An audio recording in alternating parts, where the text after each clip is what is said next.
اللہ رب العزت کی حمد و ثنا کی بات اور پاک پیغمبر صلی اللہ علیہ وآلہ وسلم پہ ہدیہ درود و سلام پیش کرنے کے بعد نہایت ہی واجب الاحترام معزز سامعین، بزرگوں، دوستوں، عزیز بھائیوں، موضوع جو شروع ہوا تھا وہ اللہ کی راہ میں خرچ کرنے کے حوالے سے تھا،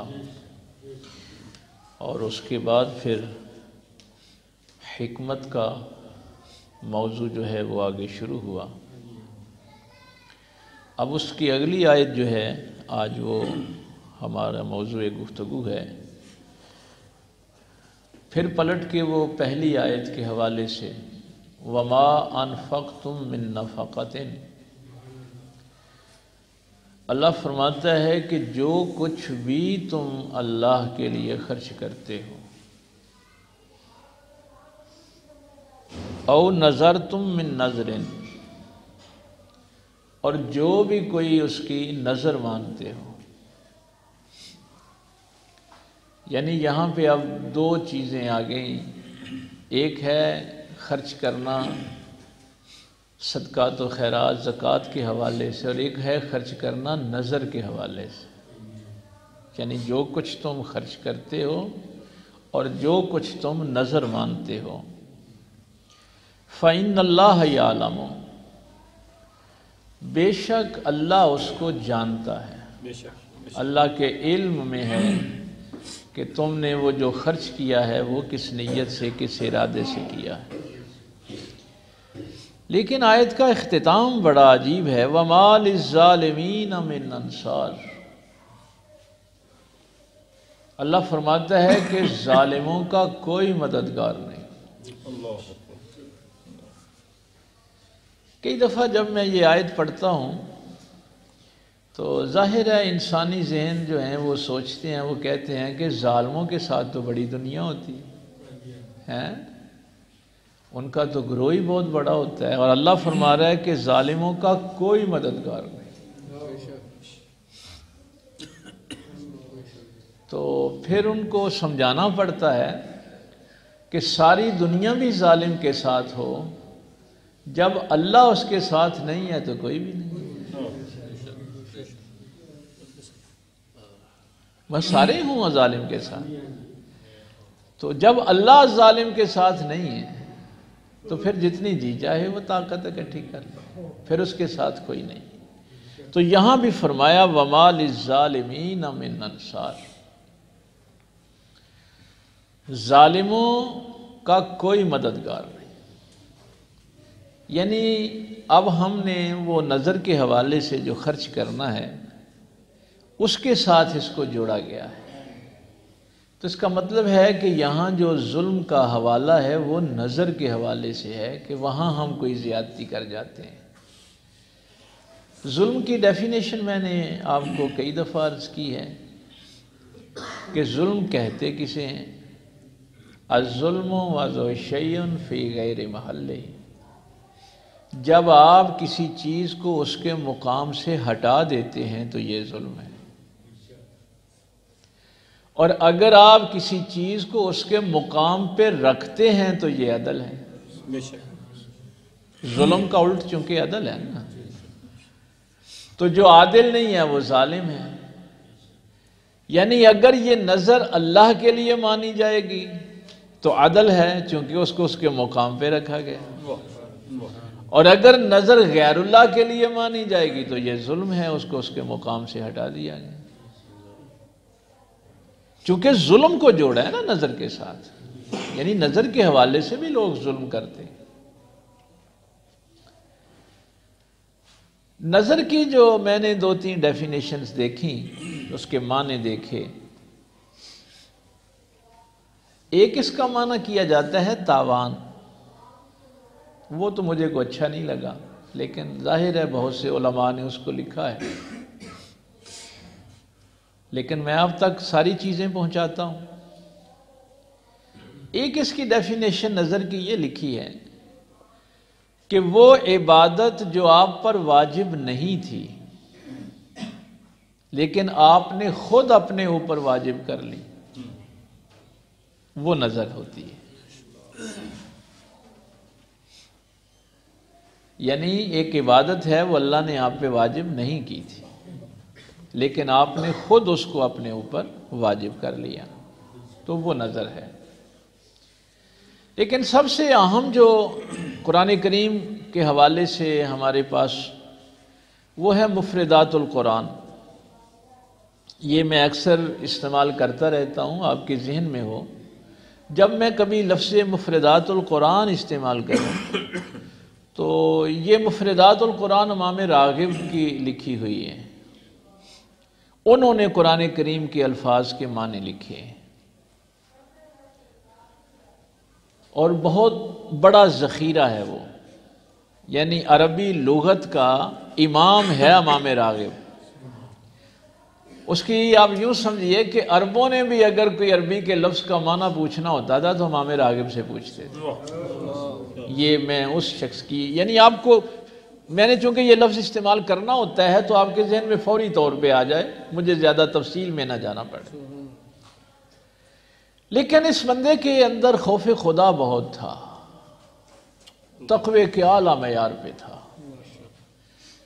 یعنی ساری دنیا اس کو لغت کا امام کہتی تھی کہ جس لفظ کا کسی کو معنی نہیں آتا وہ امام راغب سے پوچھے، یعنی علمی معیار یہ تھا۔ لیکن عجیب بات میں آپ کو بتاؤں کہ اگر کوئی بندہ قرآن کریم کے کسی لفظ کا معنی پوچھنے جاتا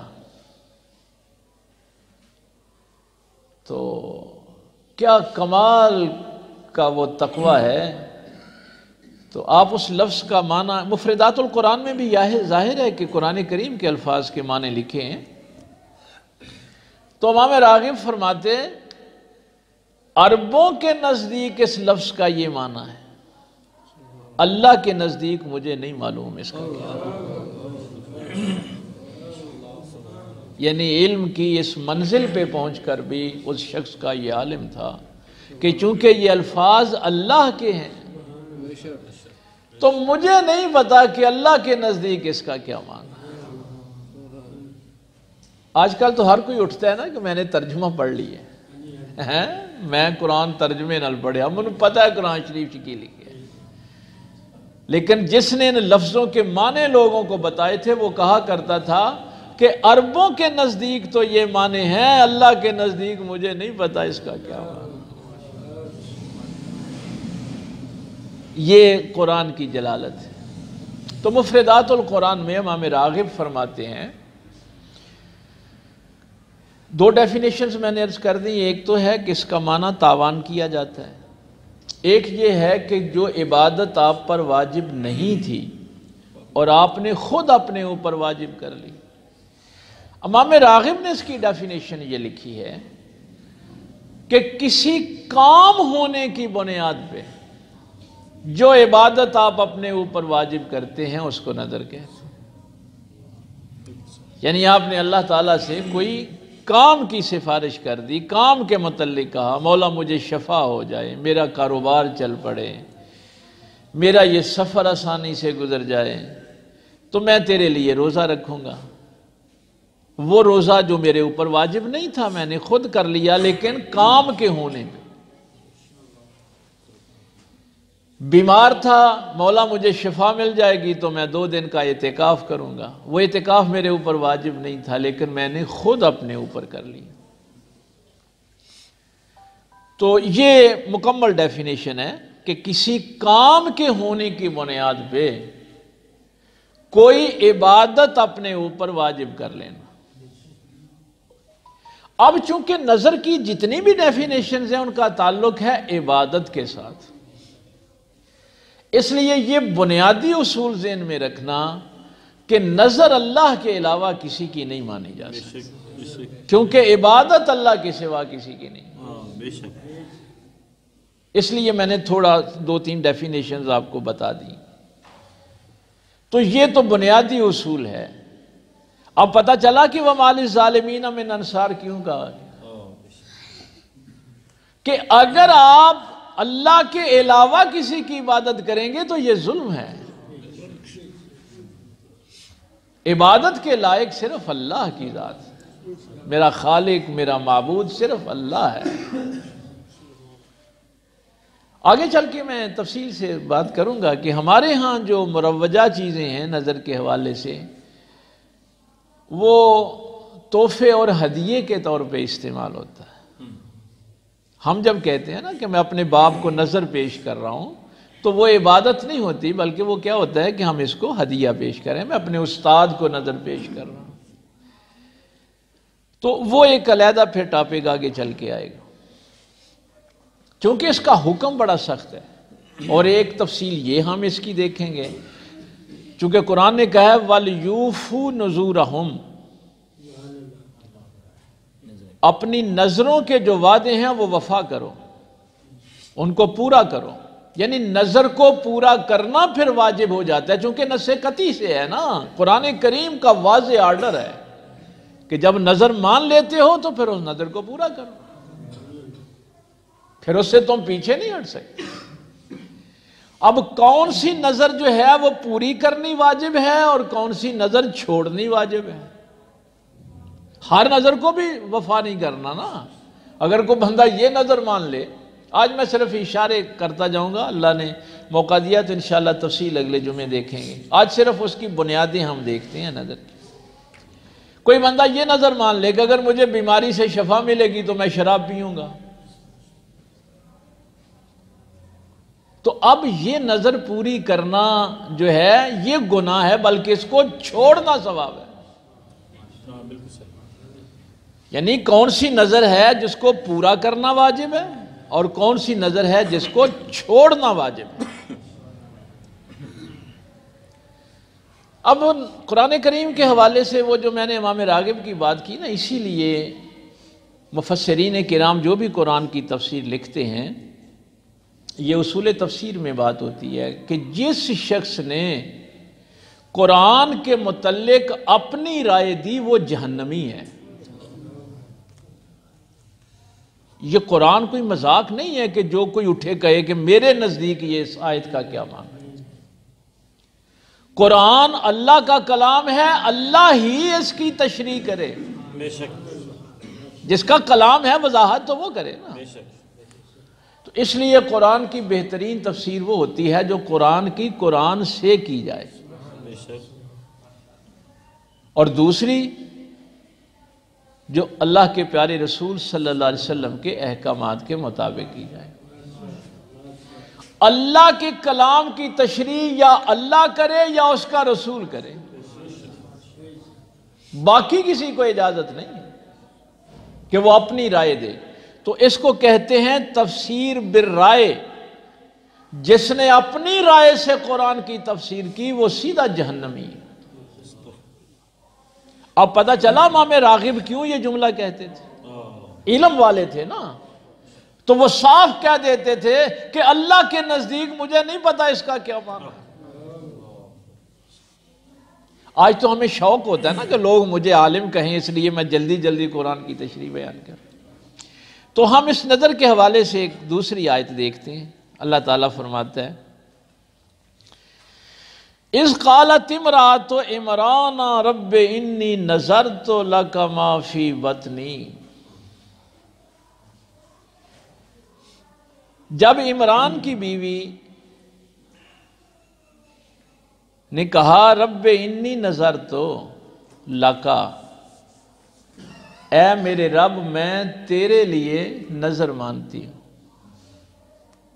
عمران کی بیوی نے کہا اے میرے رب میں تیرے لیے نظر مانتی ہوں، ما فی بطنی جو کچھ میرے پیٹ میں ہے، میرے بطن میں ہے، محررن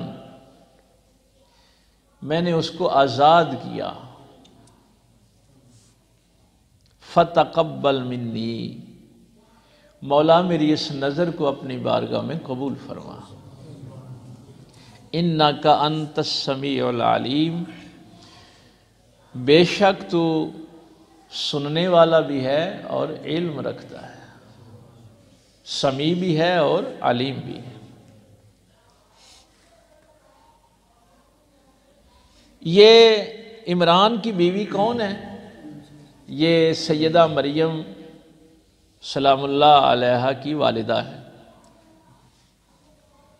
ان کو اللہ تعالیٰ نے اس طرح مخاطب کیا کہ عمران کی بیوی نے نظر مانی اللہ کے لیے. اب نظر کیا مانی؟ کہ یا اللہ جو کچھ میرے پیٹ میں ہے میں نے اس کو تیرے لیے آزاد کیا. یعنی جو اولاد کی ذمہ داریاں ماں باپ کے لیے ہوتی ہیں نا، محررن لفظ یہ استعمال کر دیا کہ میں نے اس کو آزاد کیا. میں اس اپنی اولاد کو، اپنے بیٹے کو جو ذمہ داریاں اس کی باقی ہیں وہ ان سے نہیں لوں گی، بلکہ تیرے لیے وقف کر دوں. میں یہ نہیں کہوں گی کہ میں تیری ماں ہوں تو میری خدمت کر، بلکہ میں تیرے لیے اس اولاد کو جو میرے پیٹ میں ہے اس کو وقف کر دوں. اب دیکھیے اولاد کی ذمہ داریاں جو والدین کے لیے ہیں وہ تو اللہ کا حکم ہے نا، لیکن عمران کی بیوی نے، سیدہ مریم کی والدہ نے وہ پابندی خود اپنے اوپر لگا لی نا. یہ پابندی اللہ نے تو نہیں لگائی تھی نا، یہ انہوں نے خود اپنے اوپر لگا لی. اور ساتھ ہی کہا فَتَقَبَّلْ مِنِّي، مولا میری اس نظر کو اپنی بارگاہ میں قبول فرما. اللہ فرماتا ہے فَلَمَّا وَضَعَتْهَا،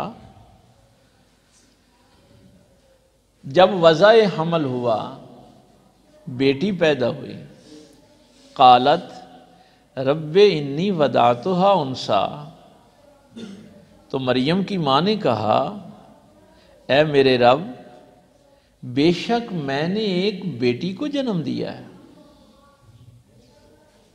میرے ہاں تو بیٹی پیدا ہو گئی. واللہ اعلم بما وضعت، اللہ نے فرمایا اے مریم کی ماں اللہ کو پتہ ہے تو نے کیا جنا ہے. واللہ عالم، اللہ جانتا ہے بما وضعت، تو نے کیا جنا ہے، تیرے ہاں کیا پیدا ہوا ہے اللہ کو پتہ ہے. اور یہ جملہ تو کمال کا جملہ ہے، وَلَيْسَ الذَّكَرُ كَالْأُنثَىٰ. اللہ تعالیٰ فرما رہا ہے، چونکہ پچھلی آیت میں آپ نے دیکھا تھا لفظ تھا محررن، اب مریم کی ماں کے جو ذہن میں ایک نقشہ تھا اس نظر کا، وہ یہ تھا کہ اللہ تعالیٰ مجھے بیٹا دے گا، وہ بیٹا جو ہے وہ میں مسجد اقصیٰ کی خدمت کے لیے وقف کر دوں گی، وہاں پہ وہ تورات کی تعلیم دے گا، اللہ کے کام میں وہ لگا رہے گا. یعنی میں اپنی ذمہ داری کوئی نہیں لوں گی، اس کو اللہ کے کام کے لیے میں لگا دوں گی، چھوڑ دوں گی. اب جب بیٹی پیدا ہوئی تو ذہن میں نقشہ تھا بیٹے کا، اس لیے یہ سوال کر دیا یا اللہ میرے ہاں تو بیٹی پیدا ہو گئی، نظر کیا مانی تھی اور یہ ہو کیا گیا ہے. اب اللہ فرما رہا ہے واللہ اعلم بما وضعت، اللہ کو علم ہے تو نے کیا جنا ہے، تیرے ہاں کیا پیدا ہوا ہے. وَلَيْسَ الذَّكَرُ كَالْأُنثَىٰ، یقین جانیے میرے اوپر تو وجدانی کیفیت تھا جب میں یہ جملہ پڑھتا ہوں. اللہ نے فرمایا مریم کی ماں تیرے ذہن میں جو بھی کوئی بیٹے کا تصور تھا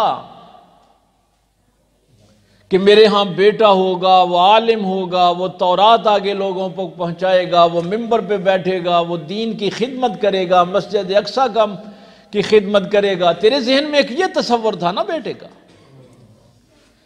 تیرے ذہن میں جتنا جی چاہے بڑا تصور تھا بیٹے کا، لیکن سن وَلَيْسَ الذَّكَرُ كَالْأُنثَىٰ، وہ بیٹا جو تیرے ذہن میں تھا اس بیٹی جیسا نہیں ہو سکتا.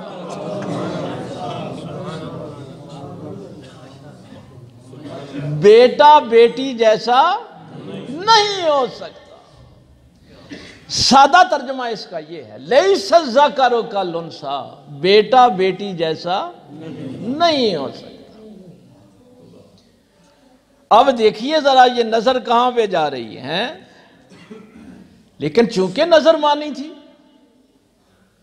کہ میں مسجد اقصیٰ کے لیے، اللہ کے گھر کے لیے جو میرے پیٹ میں ہے اس کو وقف کر دوں گی۔ ذہن میں بیٹا تھا،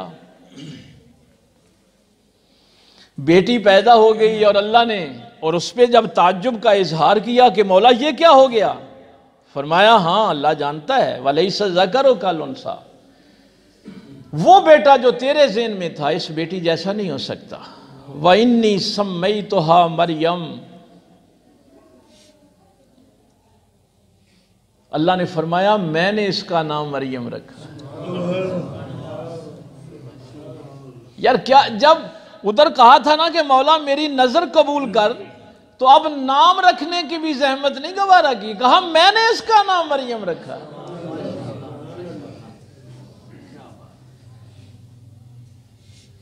وَإِنِّي أُعِيذُهَا بِكَ وَذُرِّيَّتَهَا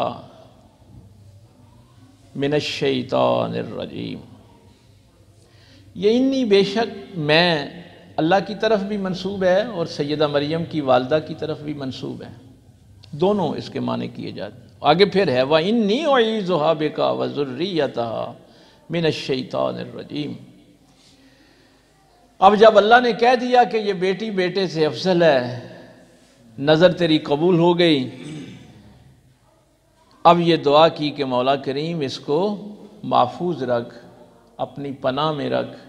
اعوذ باللہ جو آپ پڑھتے ہیں، اعیذھا، اس بچی کو اپنی پناہ میں رکھ، وذریتھا، اور اس کی اولاد کو بھی اپنی پناہ میں رکھ، من الشیطان الرجیم، شیطان مردود سے۔ اب دیکھیے یعنی نظر کا جو معاملہ ہے یہ کتنا نازک ہے۔ اب نظر مانی تھی کہ بیٹا ہوگا، بیٹا ہی ظاہر ہے مسجد میں جا کے خدمت کر سکتا ہے، لیکن بیٹی ہوئی تو نظر تو مانی ہوئی تھی نا، نظر کو پورا کرنا کتنا ضروری، تو بیٹی کو ہی اٹھایا اور جا کے مسجد اقصیٰ میں پیش کر دیا۔ یعنی وہ جو قرآن کہہ رہا ہے نا کہ اپنی نظروں کو پھر وفا کرو، جو نظر مانی ہے اس کے مطابق ہی ہوگا۔ تو وہاں تورات لکھنے والے بیٹھے ہوئے تھے، اس میں حضرت زکریا علیہ السلام بھی بیٹھے ہوئے تھے، اور جا کے بیٹی پیش کر دی کہ بھئی میں نے تو اللہ سے نظر مانی تھی اس لیے میں لے کے آ گئی، میں نے اپنی نظر پوری کر دی، اللہ نے ٹھیک ہے مجھے بیٹی دی ہے تو یہ بیٹی اس مسجد کے لیے، اس دین کے لیے وقف کر دی، اب اس کو میں اپنے لیے استعمال نہیں کروں گی۔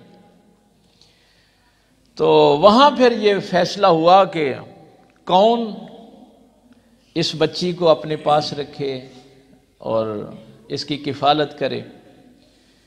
تو سامنے حوض میں پھر وہ کلمیں جو تھیں وہ پانی میں پھینکی گئیں جس سے تورات لکھی جاتی تھی، تو وہ قرہ جو ہے وہ حضرت زکریا علیہ السلام کے نام نکل آیا۔ فَتَقَبَّلَهَا رَبُّهَا بِقَبُولٍ حَسَنٍ وَأَنبَتَهَا نَبَاتًا حَسَنًا وَكَفَّلَهَا زَكَرِيَّا۔ تو کفالت کس کے پاس آ گئی؟ حضرت زکریا علیہ السلام کے پاس۔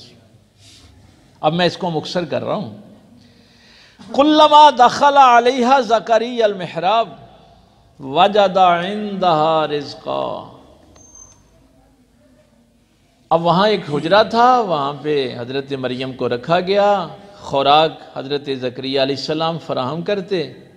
ایک دن جو ہی حجرے میں داخل ہوئے تو وہاں بے موسم پھل دیکھے۔ حضرت مریم کے حجرے میں وجد عندہا رزقا، رزق پایا، وہاں پہ پھل دیکھے۔ قال یا مریم انا لک ھذا، کہا ہے مریم یہ کہاں سے آ گئے؟ میں تو ابھی آیا ہوں، کھانا تو میں لے کے آتا تھا، یہ کہاں سے آ گئے؟ قالت ھو من عند اللہ، تو مریم نے کہا زکریا یہ میرے اللہ نے بھیجے ہیں۔ ان اللہ یرزق من یشاء بغیر حساب، بے شک اللہ جسے چاہتا ہے بغیر حساب کے رزق عطا فرماتا ہے۔ ہنالک دعا زکریا ربا قال رب هب لي من لدنك ذرية طیبة انك سمیع الدعاء۔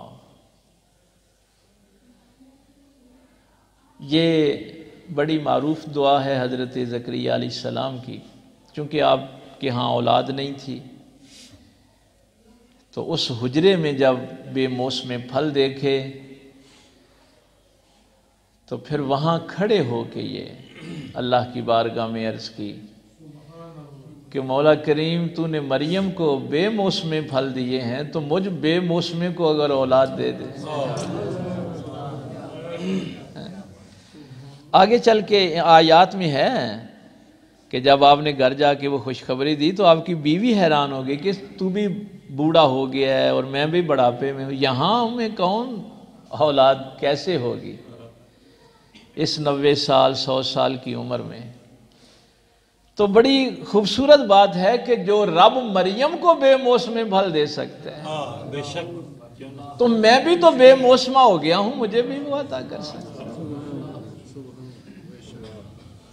ہنالک دعا زکریا ربا قال رب هب لي من لدنك ذریۃ طیبۃ۔ ایک بات ذہن میں رکھنا، نبیوں کی جہاں بھی دعائیں، مثلا ابراہیم علیہ السلام کی دعا تھی رب هب لي من الصالحین، یا اللہ مجھے نیک اولاد عطا کر۔ زکریا علیہ السلام بھی کہہ رہے ہیں ذریۃ طیبۃ، یا اللہ مجھے پاک اور نیک اولاد دے۔ یہ ضرور اللہ سے جب بھی اولاد مانگیں نیک اولاد مانگیں۔ اور اس کی آج تو وقت ہو گیا ہے، تھوڑا رہ گیا ٹائم۔ ایک مفسرین نے یہاں بڑا نکتہ لکھا ہے، وہ کہتے ہیں کہ نبی تو جتنے بھی آئے وہ مردوں میں سے آئے، آدم علیہ السلام سے، آدم سے خاتم تک ہیں، آدم سے خاتم تک سب مردوں میں سے آئے، عورتوں میں سے کوئی نبی نہیں بنا۔ ویسے یہ علیحدہ بات ہے کہ نبی سارے آئے ہی ماؤں کے گود میں ہیں نا، یہ کمال ہے۔ وقت کا غوث اور کتب بھی ہونا تو اس کی جنت اس کی ماں کے قدموں میں ہی ہے۔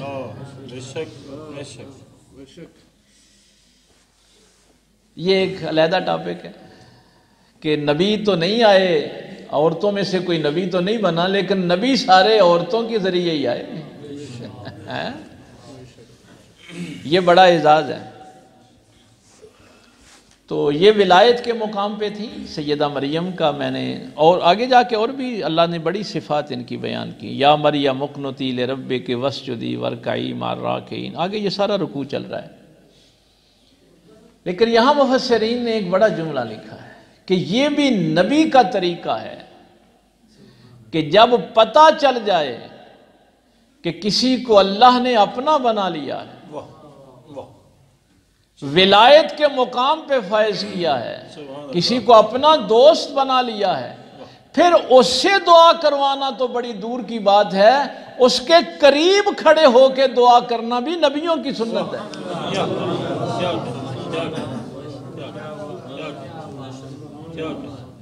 پتہ چل گیا نا کہ مریم اللہ کی بندی ہے، تو اب اس حجرے کو وسیلہ بنایا۔ اب یہ نہ کہنا کہ یہ میری اگلی آیت ہے، فنادت الملائکۃ وہو قائم یصلی فی المحراب۔ سبحان اللہ۔ اللہ نے پھر اس محراب کا ذکر کیا، فنادت الملائکہ، ملائکہ نے ندا دی، وہو قائم یصلی، جب وہ کھڑے تھے نماز کے لیے، فی المحراب، اسی مریم کے محراب میں جب وہ کھڑے ہو کے دعا کر رہے تھے۔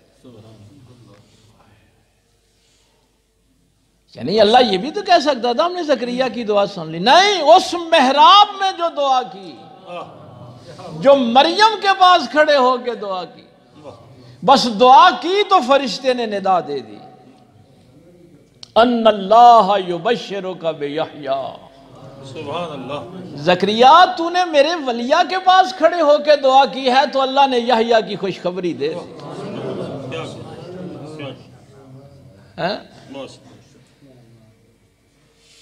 تو دو چیزیں آج کے جو ہم نے یہ سیکھی، ابھی آیات آگے چل رہی ہیں انشاءاللہ، کہ ایک تو یہ ہے کہ جو آپ نے ذہن میں نظر سوچی ہوئی تھی وہ نہ بھی ہو، لیکن جیسے سوچی ہے اسی کے مطابق اس کو پورا کرنا۔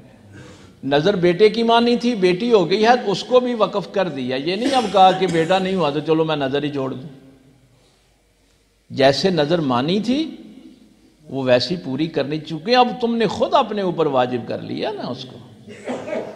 اور دوسرا یہ، جب آپ اس نظر کو پورا کر دیتے ہیں اور اللہ تعالیٰ آپ کو اپنا قرب نصیب فرما دیتا ہے، تو پھر وہ محراب، قرآن کریم نے خصوصی یصلی فی المحراب، وہ دعا کی جگہ، وہ جو محراب جہاں پہ وہ مریم رہتی تھی، وہاں کھڑے ہونے سے بھی اللہ تعالیٰ نے دعا کو قبول فرما لیا اور یحییٰ کی خوشخبری دے دی، مصدقا بکلمۃ من اللہ وسیدا وحصورا ونبیا من الصالحین۔ دعا کی تھی نا ذریۃ طیبہ، تو وہ ساری صفات۔ ویسے بڑی ایک مزے کی بات آپ کو بتاؤں، یہ لفظ سید اللہ نے صرف یحییٰ علیہ السلام کے لیے استعمال کیا، بڑی شان بڑی عزت دی ہے یحییٰ علیہ السلام کو۔ ہم جو اہل بیت کو سید کہتے ہیں وہ نص قطعی سے ثابت نہیں ہے، وہ حدیث سے، روایت سے ثابت ہے کہ نبی پاک نے فرمایا کہ الحسن والحسین سیدہ شباب اہل الجنہ۔ یہ سید کا لفظ نبی پاک کے ذریعے، لیکن یحییٰ کو سید اللہ نے کہا۔ تو ان کی یہ صفات جو لکھی ہوئی ہیں، یہ مصدقا بکلمۃ من اللہ، اللہ کے کلمے کی تصدیق کرے گا۔ اللہ کا کلمہ کون تھے؟ حضرت عیسیٰ علیہ السلام۔ یہ عیسیٰ کی تصدیق کرے گا، وَسَيِّدًا وَحُصُورًا وَنَبِيًّا مِّنَ۔ اچھا جب نبی ہے تو پھر صالح تو ہے ہی، لیکن ساتھ فرمایا نبیًّا مِّنَ الصالحین، نبی بھی ہوگا اور صالحین میں سے بھی ہوگا۔ وہ زکریہ علیہ السلام کا ایک جملہ کہ یا اللہ مجھے نیک ذریۃ طیبہ، پاک اولاد دے۔ اگر مریم کو بے موسم پھل دے سکتا ہے تو زکریہ 90 سال کا ہو گیا تو پھر کیا ہو گیا؟ لوگ کہتے ہیں یہ بے موسمہ ہو گیا ہے، مولا کریم تیرے لیے تو کوئی مشکل نہیں ہے، تو بے موسموں کو پھل داتا فرما دیتا۔ تو یہ نظر کی ڈیفینیشن ذہن میں رکھنا، یہ واجب کہاں ہوتی ہے، کہاں چھوڑنی ہے، کہاں اس کو پورا کرنا ہے، کہاں یہ عبادت ہے، کہاں یہ کفر اور شرک میں داخل ہو جاتی ہے۔ اس پہ انشاءاللہ تفصیل سے ہم گفتگو کریں گے۔ اللہ تعالیٰ عمل کی توفیق دے۔ وآخر دعوانا